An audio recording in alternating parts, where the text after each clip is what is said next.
All right, guys, what's going on? Welcome in. So the Jets training camp practice just wrapped up, and there's actually a lot of stuff that I want to kind of dive into here. A lot of quick takeaways.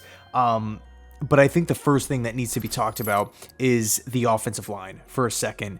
Saleh addressed it a couple times in his in the post-practice presser, talking about Mekhi Becton, Joe Tippmann, McGovern, where things stand at a lot of different positions. So let's just jump right into it. Saleh did say that Becton has had 2 back-to-back solid practices, but instead of focusing on trying to make the first team or, become the team starting left tackle, they really want to see how Becton's knee can hold up.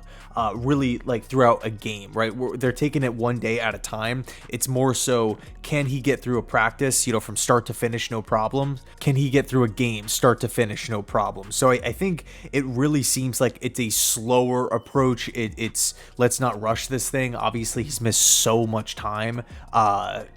In the past 2 seasons, it sucks. Like I'm not going to sugarcoat it. It sucks to play one game or really half a game in 2 seasons, not being able to practice this and that. It's crazy. So as far as the Mekhi Becton front goes, because as we all know, he's been really playing with the 2s. So hopefully in the Hall of Fame game, everything looks smooth, right? No setbacks, no sort of holdups or anything. It's just smooth sailing once the game hits, and he looks light on his feet. He looks good to go. Next up, the center position. From the sound of it, I got the sense that Connor McGovern will probably be the starter in 2023. Of course, there was some talk about maybe Joe Tippmann, 2nd-round pick, highly regarded center coming out of Wisconsin, maybe being the starter. And who knows? Obviously, so much time is left in training camp. We have weeks and weeks of practices, weeks and weeks of joint practices and preseason games. Saleh did allude to the fact that there's a lot put on the pre-snap part of the game. The Aaron Rodgers cadence, right? Trying to catch 12 men on the defense, trying to catch guys off sides, things like that, the hurry up. This is a major part of Aaron Rodgers' game. It's a major part of veterans' games, really. But Aaron Rodgers, first ballot future Hall of Famer here, we're going to want to tailor the offense to him, try to limit as many potential mistakes as possible going into games.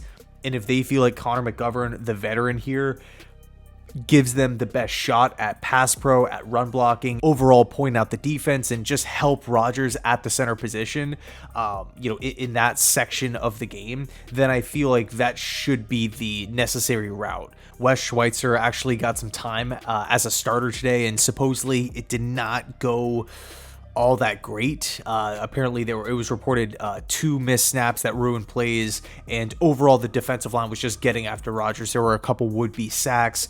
Overall on the day, Aaron Rodgers and the offense just struggled. In fact, according to Connor Hughes, there were bad snaps, there were penalties, there were would-be sacks all over. At one point, Aaron Rodgers threw a pick to Tony Adams, who continues, by the way, is laying down solid practice after solid practice after solid practice, which is awesome to see. But going back to the center position, Saleh did say that if Joe Tippmann wants to be the center, he's going to have to go out there and earn it. The only thing is, based off of these practices so far, he hasn't really seen much of an opportunity. So, like going with the ones. So I really feel like it's probably going to be McGovern to start the year off at this point in time, which again, to me is not a bad thing whatsoever. As far as some of the absences go, Corey Davis, he's missed the last couple of practices. Apparently he was there today, but did not practice. He's still battling with the illness. And Saleh did say afterwards that he hopes to get him back at some point relatively soon. Some good news though, Randall Cobb did get activated off the PUP list, I believe early this morning. And Cobb's a guy right now who I'm really glad that he's a part of these practices as of right now. He's out there practicing, he's helping. He's essentially a coach on the field. Not only has he worked with Rodgers, but he's also worked with Hackett. He's been a teammate of Alan Lazard. He could help further relay this offensive system to the other wide receivers on the roster, the Garrett Wilsons of the world, the Jason Brownlees of the world. So I think with having Randall Cobb back, that's obviously a major plus. But again, really looking at Corey Davis and the amount of time missed so far, you want him back. Obviously, you want him back, but when you take a step back and look at the grand scheme of things, we're still 4 days away from the Hall of Fame game, which is the first crack at preseason for all 32 teams. So, we're still so much time to build that chemistry with Rodgers. Both guys are veterans, so I don't think it's going to be that challenging when we're talking about building chemistry overall between the two. And last but not least, Aaron Rodgers had a sit down with Peter King. And when the pay cut came up, Rodgers said, he felt great about the decision. He feels good about where everything stands, but did throw in the fact that big names move at the trade deadline now. I wanted to make sure that if somebody valuable came available, we'd be able to get them. I'm very happy with the contract. I feel great about it. And, I don't want to dive too far down the rabbit hole here, but just trying to roughly project, right? Thinking about the teams. I know, again, I don't want to dive too much into it. Injuries, it's a long season. We don't exactly, it's one of the cool things about the NFL, there's parity. We don't know exactly how things are going to play out, especially in the first chunk of the season. I mean, look at the Lions first half compared to the last half, or second half rather, last year. Night and day difference. We don't know exactly how it's going to play out, but one could think about Devontae Adams with the Raiders. If the Raiders start off rocky, if it doesn't look like things are going smoothly in Vegas, could he become available? What about Tampa? Personally, I'm a little bit higher on Tampa than most people. A lot of people are talking about the Buccaneers getting a top 2, top 3 pick.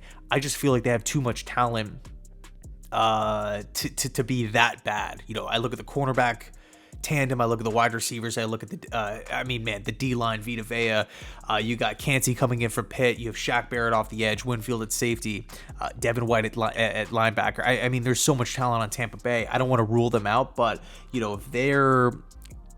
If what people are saying about the Bucs comes true and they're, not that good whatsoever, Mike Evans, Chris Godwin, what about the Arizona Cardinals? Do they have a big name that the Jets can go and target?